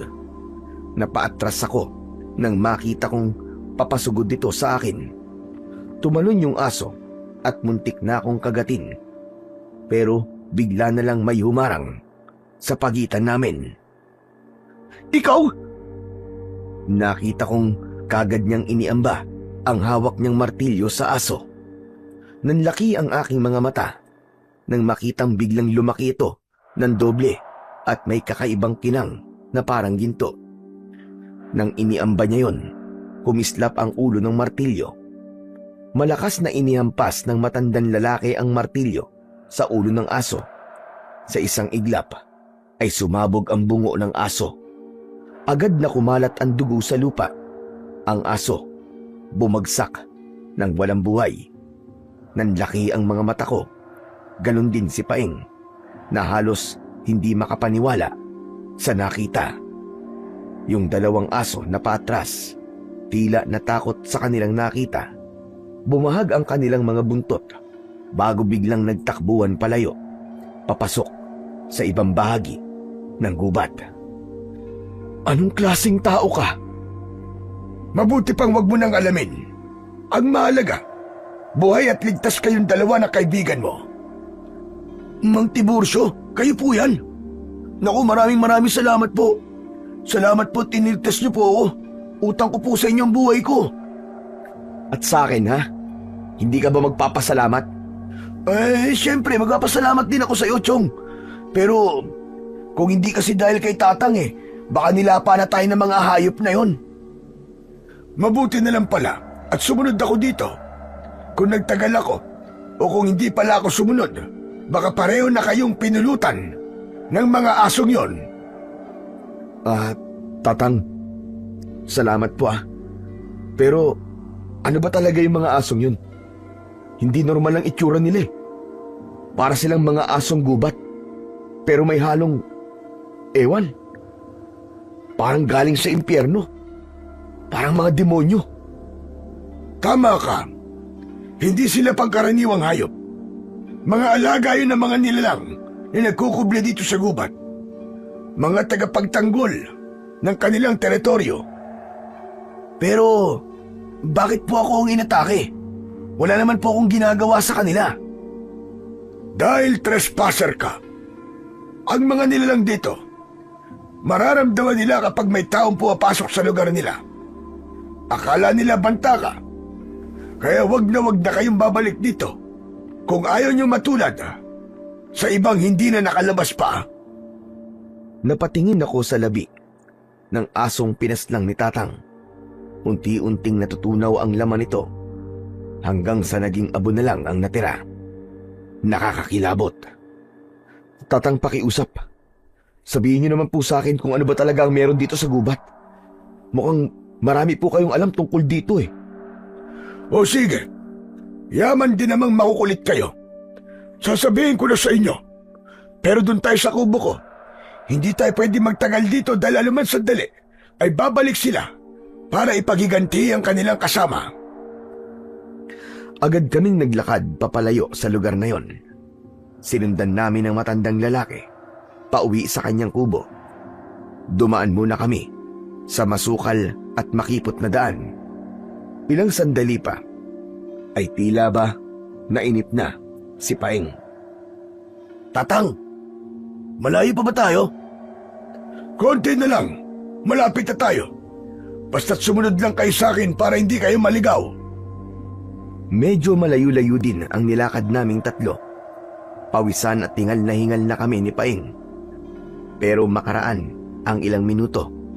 Sa wakas ay may nakita na kaming kubo. Gawayan sa kawayan at pawid. Sa bakuran nito ay nakatanim ang napakaraming mga halaman. Karamihan sa mga halaman sa paligid ay mga halamang gamot. May lagundi, sambong at iba pa. Pero may biglang nakaagaw ng aking pansin. Ito ay ang mga tulos ng kahoy na nakapalibot sa buong bahay. Matatalas ang dulo ng mga ito, para bang mga sibat na nakabaon sa lupa. Paikot sa kubo na para bang bakod laban sa mga kung anong nilalang na gustong pumasok. Halina kayo, pumasok kayo sa bahay ko. Oh, pasok daw pre. Ikaw muna. Ikaw ang pasimuno eh. Sinundan lang naman kita eh. Duwag ka talaga. Di na baling duwag. Wala akong tiwala sa matanda na yan. Baka mamaya, siya yung mangkukulam na sinasabi eh. Ikaw ang praning-praning mo talaga. Eh kung iniisip mong ganyan siya, bakit pa tayo sumunod dito? Abay, hindi ko alam. Sumunod ka eh. Kaya sumunod na rin ako. Ayokong mag-isa ulit sa gubat na to, no? Napakamot ako sa ulo sa kakulitan ng kasama ko. Maya-maya pa ay nasa bahay na si Mang Tiburcio at muli kaming tinawag. Ano pa bang hinihintay nyo dyan? Pasko, pumasok na kayo dito at nang mapag-usapan na natin kung ano ang gusto nyo malaman. Kailangan natin bilisan dahil gusto ko na magpahinga. Sige po, papasok na po kami, Tatang. Huy, sigurado ka ba dyan? Oo naman, kaya halika na, nang matapos na. Pagpasok namin sa loob, ay nakita naming nasa harap ng isang maliit na altar ang matanda. Nagsisindi ito ng kandila, tapos ay naglagay ng nagbabagang uling sa isang mangkok na gawa sa aluminum. Nang matapos maipwesto ito sa harap ng mga santo, kanya itong dinasalan, saka siya naglagay ng insenso. Agad kumalat ang amoy ng insenso sa loob ng kubo. Ang kasama kong si Paeng, halos masamid sa amoy na yon. Ang baho! Ano ba yung amoy na yun? Ano ka ba? Insenso lang yun. Hindi mo ba alam ang insenso? Hindi. Yan na napapala mo. Palibasa hindi ka nagsisimba eh. Kaya pati amoy ng insenso hindi mo alam. Tama na, kulitan. Nagsasagawa ko ng ritual para hindi tayo masundan dito ng mga tagabantay at ng mga aswang. Pinaupo niya kami sa saig. Agad naman kaming sumunod ni Paeng. Hindi ako mapakali. Tatang, sabihin niyo na po sa akin kung anong kailangan kong malaman para matahimik na po ako. Tama ang kutob mo. Hindi natural ang lindol na yon. May ritual na ginagawa dito bago naganap ang pagyanig. Ano? Ritual? Anong klaseng ritual? Isang uri ng pagtawag at pagbuhay muli sa mga patay. Ano? Patay? Oo. May matandang lalaki na nagsasagawa ng ritual dito. Siya ay si Luciano. Luciano? Teka. Parang pamilyar sa akin ang pangalan na yan ah. Saan ko nga ba narinig yun? Si Luciano, isang makapangyarihang mangkukulam. Ayun, naalala ko na. Oo, tama ka, Mang Tiburcio. Siya yung bata. Yung anak ng dating mangkukulam na binugbog at pinalayas doon sa baryo. Luciano nga pala ang pangalan nun. Yun ang kwento sa akin ng lolo ko eh. Siya ba, Tatang? Kung ganun, totoo lahat ng mga kwento. Hindi lang pala gawa-gawa. Totoo ang sinabi ni Nanay Mercy. Kung ganun, nauulit lang ang nangyari noon.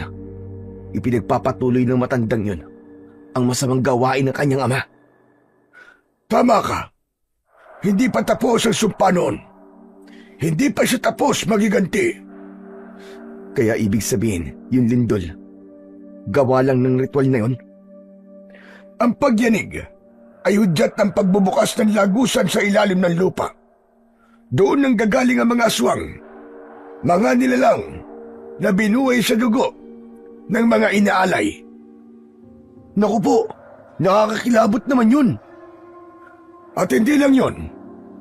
Nalaman ko din na may mga biyag sila at pito yung mga yon ay ginawa ding mga aswang. Kaya kung may nakikita kayong tao na parang kakaiba ang kilos o amoy, baka isa na yon sa kanila. Nakita kong biglang sumingot sa hangin si Paing at nagtagal siya sa harap ko. Pre, parang iba yata ang amoy mo ah. Uy, anong amoy yung sinasabi mo? Amoy maasim eh. Sos, si Raulo, ako pa ang sinabihan mo maasim ha? Ikaw nga itong may putok. Tama na ang biruan yung dalawa. Seryosohin niyo ang mga sinasabi ko. Dahil kapag hindi napigilan ang mga alagad ni Luciano, maaari nilang masakop ang buong baryo. Lahat ng tao roon ay malalasap ang paghihiganti niya. Ikaw kasi, anong ako? Lumayo-layo ka nga sa akin. Pati ako nadadamay sa pamimiloso po mo eh. Hindi ko alam kung ano ang mararamdaman ko sa mga oras na yon.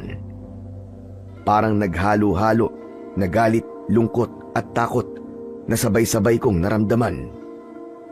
Natahimik ako. Biglang bumalik sa isip ko ang imahe ng asawa at anak kong namatay sa lindol. Masakit sa akin na malaman ang katotohanan na hindi biktima ng kalamidad ang aking mag-iina, kundi ng kasamaan. Tatang, paano sila mapipigilan? May paraan, pero masyadong delikado, Roldan. Kailangan mahanap mo ang may pakana. Kailangan patayin si Luciano. Kung ganun, tara na. Patayin na natin siya. Hindi ganun kadali. Madami siyang bantay. Marami siyang alagad. Maraming proprotekta sa kanya. Bago ka pa makarating sa kanya, susugurin ka na ng mga alagad niya. Naglakad palayo sa amin ang matanda. Lumapit ito sa altar at umusal ng konting dasal bago bumalik sa amin. May bitbit itong 2 kwintas. Ibinigay niya sa amin ito ni Paeng.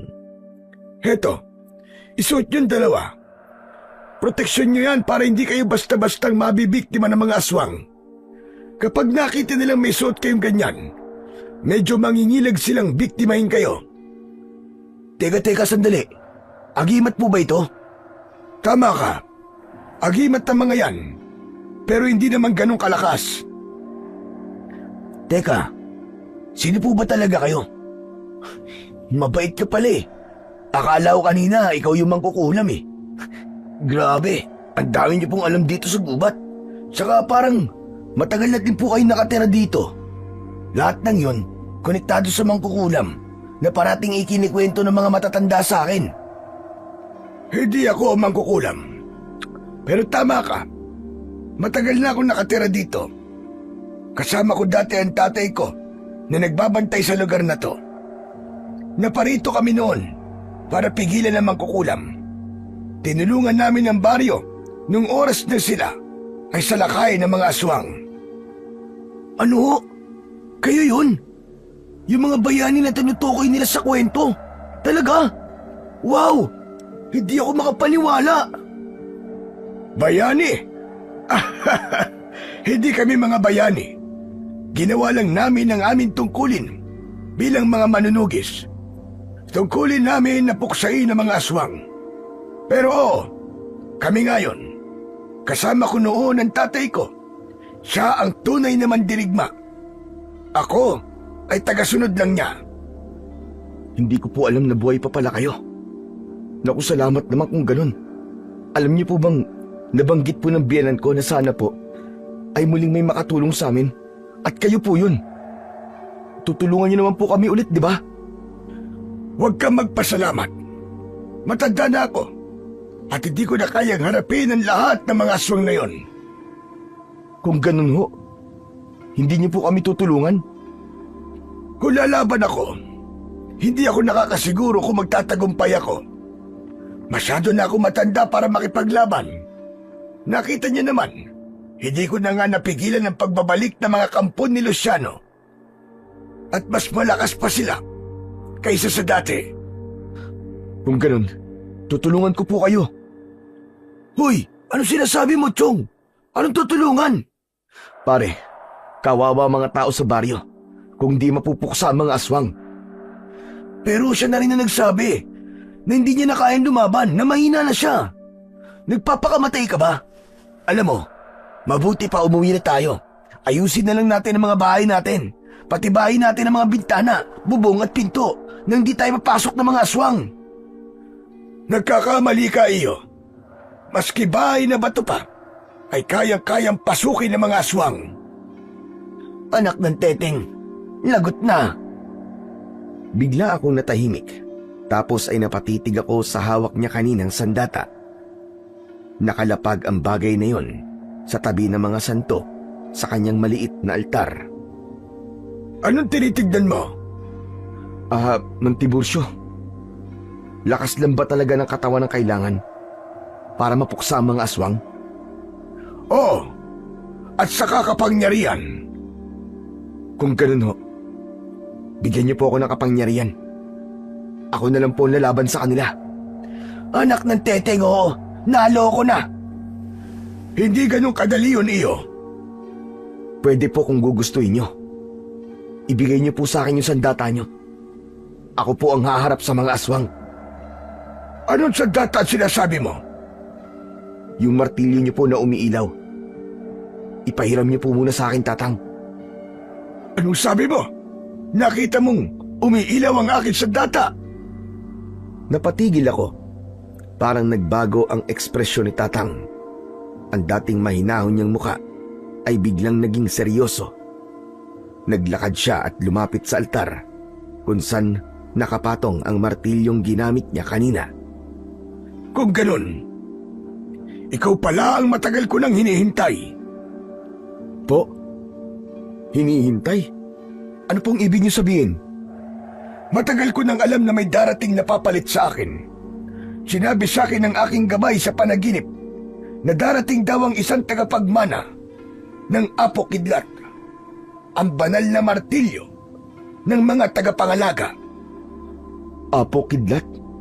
Oo, yan ang tawag dito sa martilyo na to. Ginawa ito ng isang magiting at mahusay na antingero noon. Isang sinaunang antingero na mula sa aming angkan. Pinanday ang sandata na ito habang gumuguhit ng malalakas na kidlat sa langit. Sagrado ito at napuno ng madaming mga malalakas na dasal. Ang ibig niyo pong sabihin ay ako po ang tinutukoy na tagapagmana niyan? Pero bakit po ako? Ang dapat naman talagang maging tagapagmana ay mula din sa aming lahi. Pero dahil ako ang huling salin lahi sa amin at hindi naman ako nakapag-asawa at nagkaanak, ipapamana ito sa isang taong karapat-dapat, sa isang taong mabuti at may dalisay na puso, at sa isang taong makakakita ng taglay nitong kapangyarihan. Natahimik ako. Hindi ko alam kung ano ang sasabihin ko. Kung kanina ay atat na atat akong mahiram ang kanyang sandata. Hanggang sa bigla na lamang akong nangilabot sa sinabi niya. Si Paeng naman ay nagulat din at napatingin sa akin. Teka, sigurado ho ba kayo, Tatang, diyan po sa mga sinasabi nyo?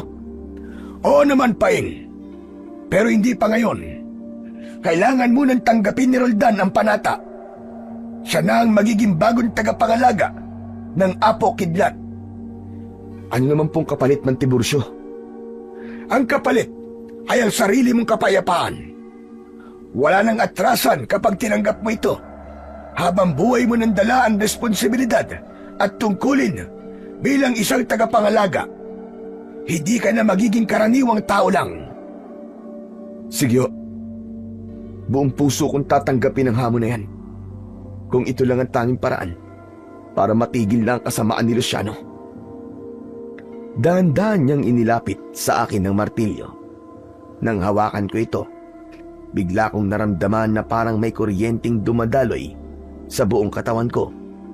Tapos ay may biglang liwanag na sumabog sa harap ko. Bigla akong napatakip sa aking muka.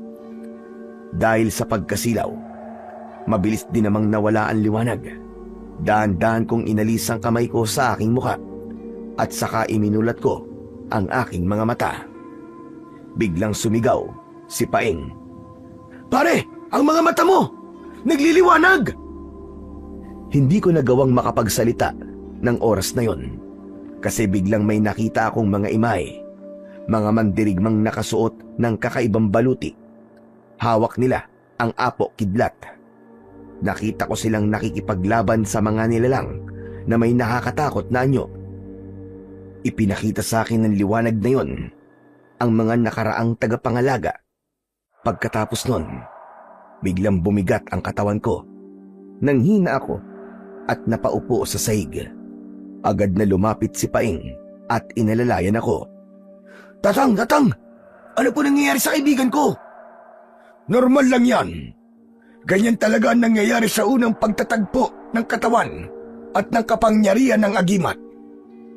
At bago ako mawalan ng malay, narinig ko pang sinabi ng matandang lalaki na handa siyang gawin ng lahat para mabilis na maihanda ako bilang bagong tagapangalaga bago pa mahuli ang lahat sa baryo. Samantala, pagmulat ng mga mata ko, agad kong naamoy ang matapang na halimuyak ng insenso. Dahan-dahan akong bumangon at napansin kong madilim na ang paligid. Nakita kong ang tanging pinanggagalingan na lamang ng ilaw ay ang isang gasera na nakapwesto sa gitna ng sala. Tapos ang kandila na nakatayo at nakasindi sa harap ng altar. Nakita ko doon si Mang Tiburcio, nakaluhod sa sahig, nananalangin. Nakayuko siya at may sinasambit na mga salitang hindi ko maintindihan. Tahimik lang akong nakatingin sa kanya. Sa altar, may isang maliit na baso na may lamang tubig. Maya-maya pa, biglang napalingon sa akin si Mang Tiburcio. Agad siyang tumayo at kinuha ang baso mula sa altar. Mabuti naman at gising ka na. Handa ka na siguro? Handa?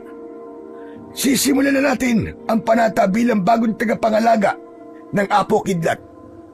Kailangan mong inumin ito. Tubig yan na dinasalan upang makayanan ng iyong katawan ang kapangyarihan ng Apo Kidlat. Tumingin ako sa baso. Ang tubig ay parang may maliliit na bula sa ibabaw. Pero habang nakatingin ako, bigla kong naalala ang lamay ng asawa at anak ko. Kung iinumin ko po ba to, ay pwede na po akong umuwi. Hindi ka pwedeng agad-agad na umuwi dahil kailangan mo pang mabasbasan. Bahagi yun ng ritual para sa panata. Ganun ba? Pero tatang, baka hinahanap na ako sa amin eh. Iniwan ko ang lamay ng aking asawa at anak. Baka mag-alala ang biyanan ko at si Boying. Hindi ako nakapagpaalam sa kanila eh. Pwede po bang wag na muna ngayon? Babalik na lang ako bukas. Hindi na ito pwedeng ipagpaliban. Ang mga nilalang sa gubat, nagsisimula na silang gumalaw. Kailangan mong mamili sa ngayon. Pamilya mo o ang tungkulin. Natahimik ako bigla. Hindi ko alam kung ano ang isasagot ko. Pero maya-maya pa ay hinanap ko ang presensya ni Paeng. Si Paeng, inihatid ko na siya kanina palabas ng gubat. Huwag ka mag-alala. Ang sabi niya, siya na raw na muna ang bahala sa lamay. Huwag ka na daw mag-alala. Talaga po bang sinabi niya yun? Oo. At sabi pa niya na kung para sa ikaliligtas ng lahat, alam niyang maiintindihan ka ng asawa mo. Tama ang kaibigan ko. Palabiro yun eh. Pero sa oras talaga ng pangangailangan, maaasahan mo. Kung ganun, Tatang, wala na akong dapat na ipag-alala pa. Sige po, gawin na natin. Magaling iyo. Kung ganun, ay inumin mo na yan. Dahan-dahan kong inilapit ang baso sa labi ko. Malamig ang tubig, kahit walang yelo, pero mapakla ng konti. Pagkatapos kong inumin yun, kinuha ni Tatang ang martilyo at inilapag sa harap ko. Lumuhod ka sa harap niya at magsisimula na tayo ng panata. Sumunod ako kay Mang Tiburcio. Muling nagsindi ng insenso ang matanda at inilagay sa harap naming dalawa. Ipinikit niya ang kanyang mga mata. Iyo, ipikit mo ang mga mata mo at ulitin mo ang mga salitang sasabihin ko. Tumango ako. Pinikit ko ang mga mata ko. Isa-isa niyang binigkas ang mga salita at inulit ko lahat. Parang isang panunumpa, isang pangakong babantayan ko ang baryo laban sa kasamaan, kahit kapalit pa nito ang sarili kong buhay. Pagkatapos ng dasal, kinuha ni Tatang ang apo kidlat at iniabot sa akin. Simula ngayon, sa'yo na yan. Ikaw na ang bagong tagapangalaga ng apo kidlat. Hinawakan ko ang martilyo. Wala na yung kuryenteng naramdaman ko kanina, pero may kakaibang sigla kong nararamdaman sa katawan ko. Parang dumoble ang lakas ko at nakaramdam ako ng kakaibang tapang. Ibang klase. Grabe. Grabe tong enerhiyang nararamdaman ko. Parang may biglang sumanib na lakas sa akin. Sumanib na nga sa iyong kapangyarihan niya.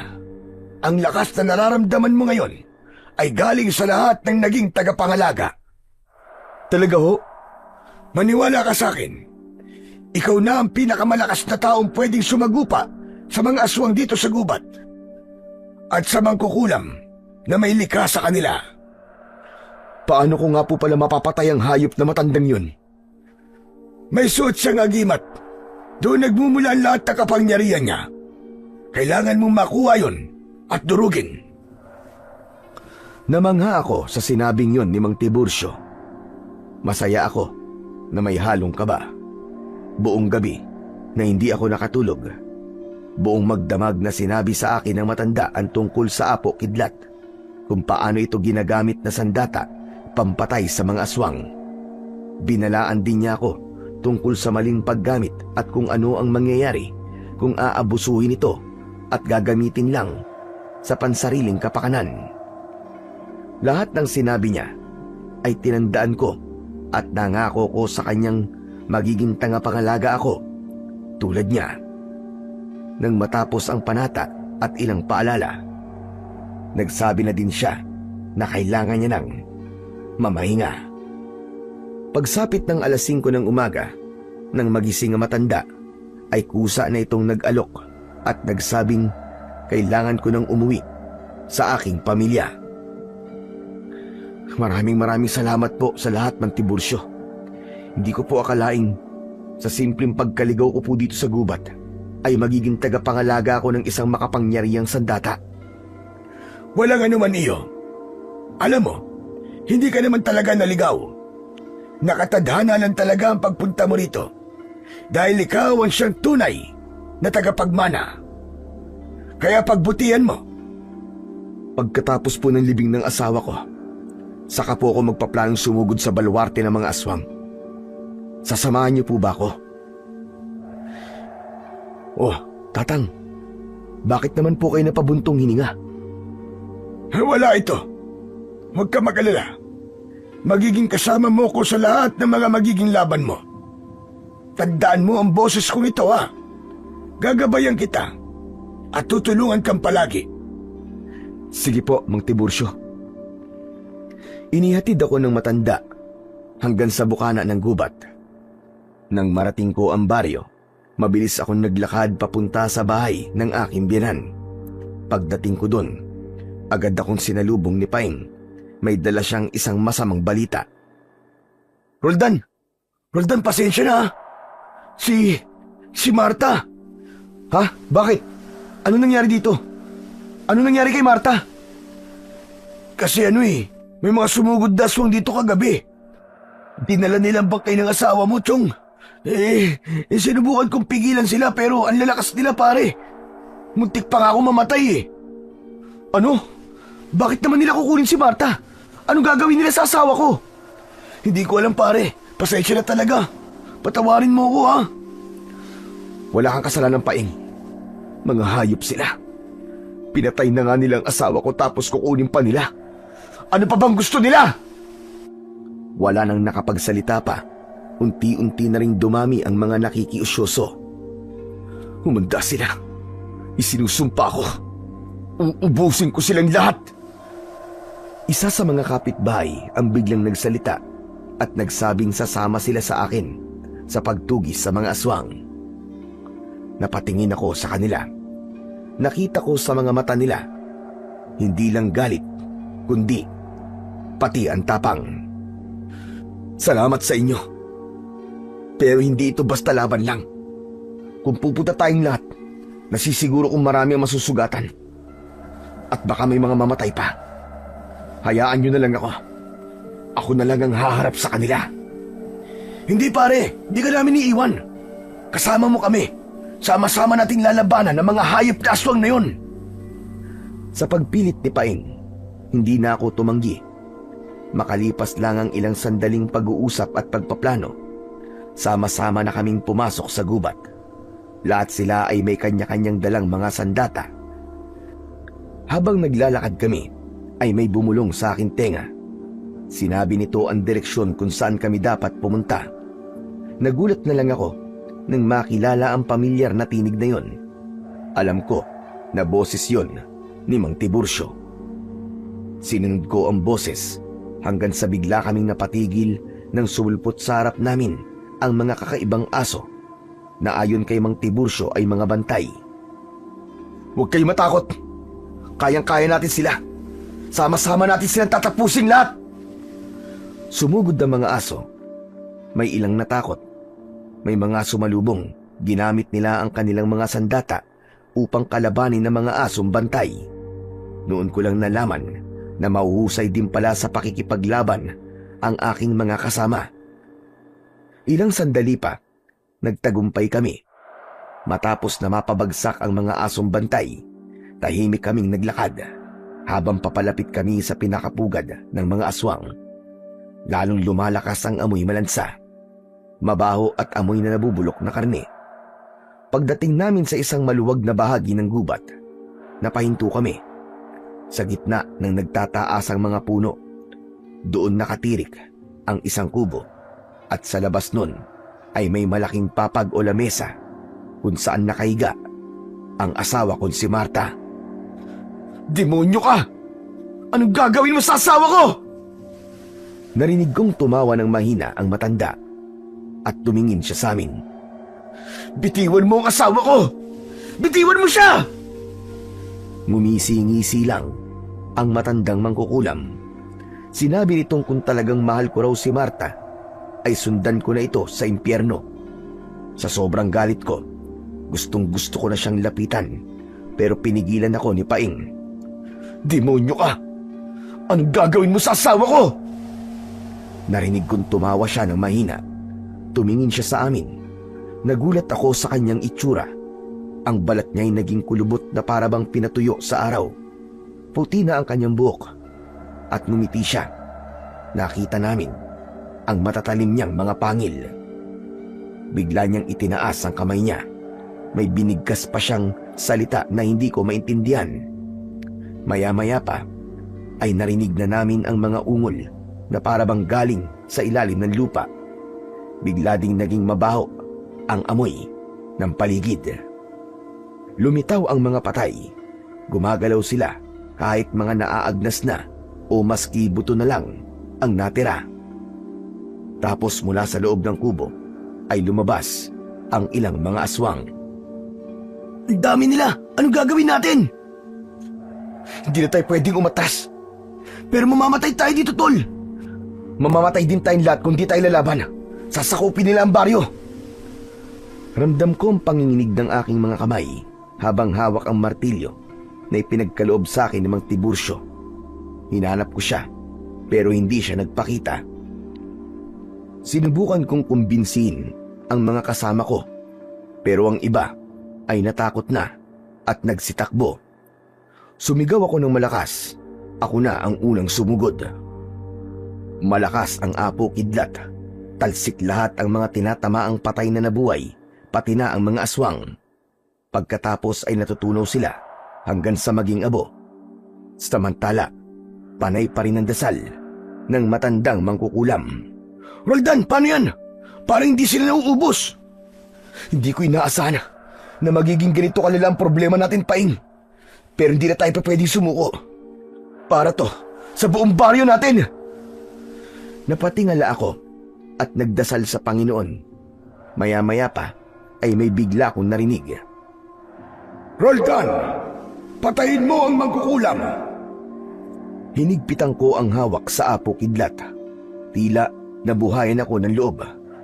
Paing, yung mangkukulam, siyang puntiryain natin. Ha?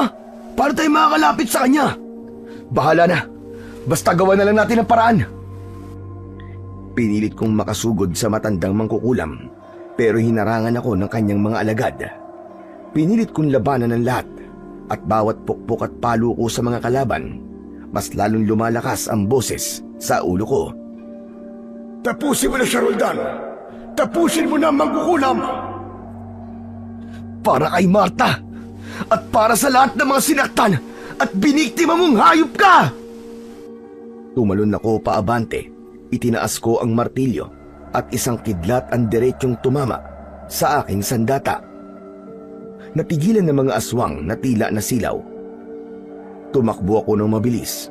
Hindi ko na inisip ang takot. Isa lang ang nasa isip ko ng mga oras na yon. Si Marta. Ang mga anino, pinurtektahan pa rin nila ang kanilang amo. Naramdaman kong malakas ang kanilang presensya. Roldan! Iampas mo sa lupa ang martilyo! Iniampas ko sa lupa ang apo kidlat. Lumabas sa lupa ang kulay ginto, bughaw at puting liwanag. Umungol ng malakas ang lahat ng kanyang mga nilikha.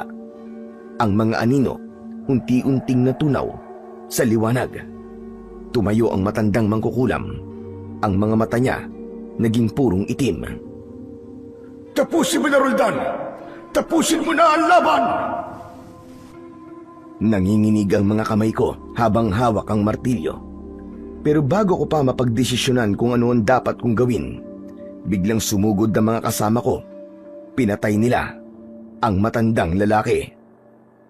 Nagsisigawan sila sa tuwa matapos mawalan ng buhay ang matandang mangkukulam. Tapos na, Chong! Tapos na! Nagtagumpay tayo! Niyakap ako ni Paing. Masayang masaya siya. Ganon din ang aking mga kasama. Ganon din ang nararamdaman ko ng mga sandaling yon. Dahil sa wakas, nabigyan ko na ng hustisya ang pagkamatay ng mga mahal ko. Samantala, pinagtulungan naming iuwi sa baryo ang bangkay ng aking asawa. Nang makita kami ng mga naiwan naming mga kapamilya, tuwang-tuwa sila sa aming naging tagumpay. Kinabukasan, nilibing na rin si Marta at ang aking anak. Masakit ang pangyayaring yun na tuluyan nang mawawala sa akin ang dalawa sa pinakaimportanting tao sa buhay ko. Pero ganun talaga ang buhay. Kahit masakit, kailangan kong lumaban. Kailangan kong maging matatag, alang-alang sa aking anak na si Boying. Lumipas ang ilang araw. Dinalaw namin ni Paing si Mang Tiborcio. Tahimik ang paligid sa kubo niya. Naglakad na kami papalapit. Pre, ano yun? Ba't ang baho? Anak ng Teting. Hindi, si Mang Tiborcio. Mabilis kaming pumasok sa loob ng kubo niya. Pagbukas namin ng pinto, nakita namin na nakaupo siya sa silya. Nakapikit pero hindi na humihinga. Naaagnas na ang katawan niya. May nakita kaming sulat sa tabi niya. Binasa ko ito. Roldan, ang huling bahagi ng ritual ay isang sakripisyo.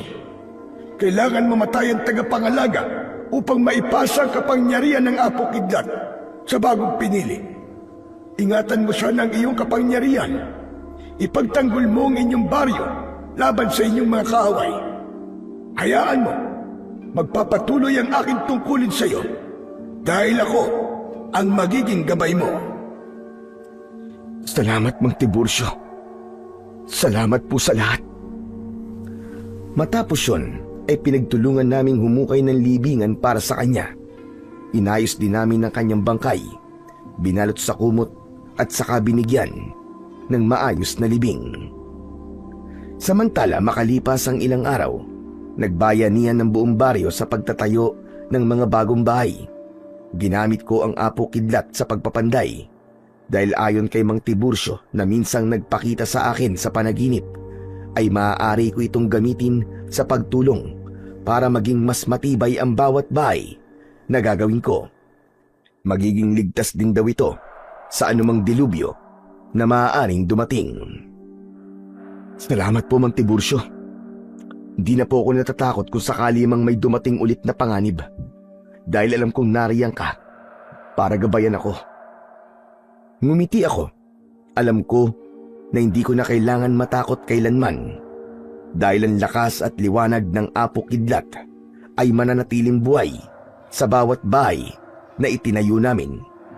Alam kong magiging ligtas ang lahat at pananatilihin ko ang kapayapaan habang ako ang tagapangalaga ng martilyong ipinagkaloob sa akin ni Mang Tiburcio na dati ring tagapangalaga ng Apo Kidlat laban sa ampon ng kadiliman.